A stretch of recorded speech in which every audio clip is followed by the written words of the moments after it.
केबे भाबिछंती गोटे स्विच भली केतेबेले ऑन तो केतेबेले ऑफ। ठीक एमिति ही किछिटा भारत आउ भेनेजुएलार तेल संपर्क। किंतु एमिति काहींकी होउची जेतेबेले कि दुहे दीर्घ दिनर शक्ति सहयोगी।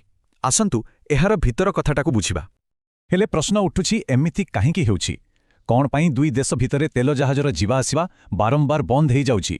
एहा पछरे प्रकृत कारणटा कौन एहाकू भल भाबरे बुझिबाकू हेले आमको प्रथमे एही संपर्कर इतिहासकू टिके देखिबाकू पड़िबो।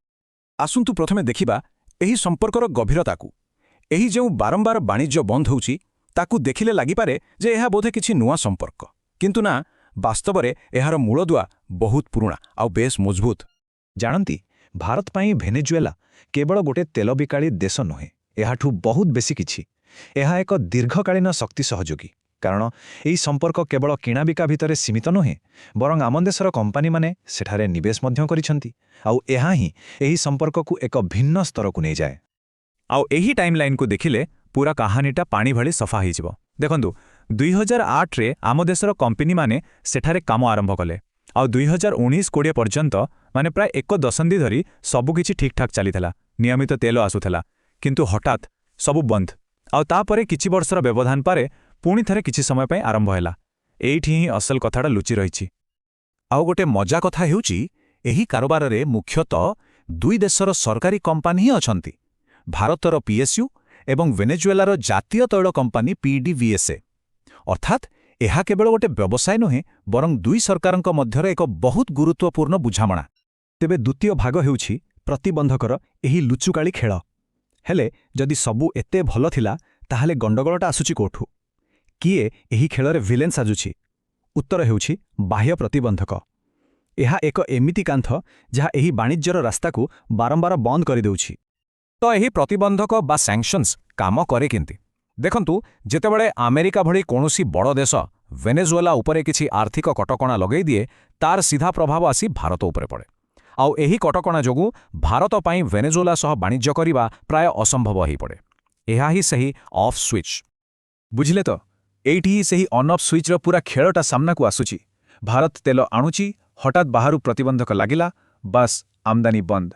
पुणी किछि समय परे प्रतिबंधक टिके कहळ हैला, तेणु वाणिज्य पुणी चालू। आउ एही चक्रटा बारंबार घुरी चलीछि, जहा एही संपर्ककू पूरापूरी अस्थिर करी रखिछि। अच्छा, एते सबु बाहर चाप भितरे भारतर निजर मत कौन? भारत एही परिस्थिति को केमिति देखुछि? आसंतु एहा उपरे नजर पकाइबा। देखंतु भारत पाई सबुठू बड़ कथा हैला निज देशर शक्ति सुरक्षा। आमर एते बड़ देश, द्रुत गतिरे बढ़ुतबा अर्थनीति, एथिपाई तेल आउ शक्तिर निरंतर जोगाण केते जरूरी ताहा कहिबा दरकार नै। आउ एहा ही सरकारंक पाई सबुठू बड़ प्राथमिकता। आउ एही बयानटी भारतर अभिमुख्यको पूरा स्पष्ट करि दउछि। कुहा जाइछि जे शक्ति सुरक्षा पाई भारत जे कोनोसी तैल जोगाण विकल्पर वाणिज्यिक गुणवत्ता परीक्षा करिबाकू खोला अछि। एहार अर्थ बहुत सरल। देशर स्वार्थ पाई जेउठू भी सस्ता आउ भल तेल मिलिबो, भारत सीटू किनिबाकू पछेब नाही। एहाकू ही कुहंती एक प्रैक्टिकल अप्रोच। तेबे एते सबु कथा परे आमे केउ निष्कर्षरे पहुँचिले आउ आगकू कौन हेबाकू जाउछि? पूरा कथाटाकू देखिले एहा गोटे दौड़ी उपरे चालिबा भली कथा।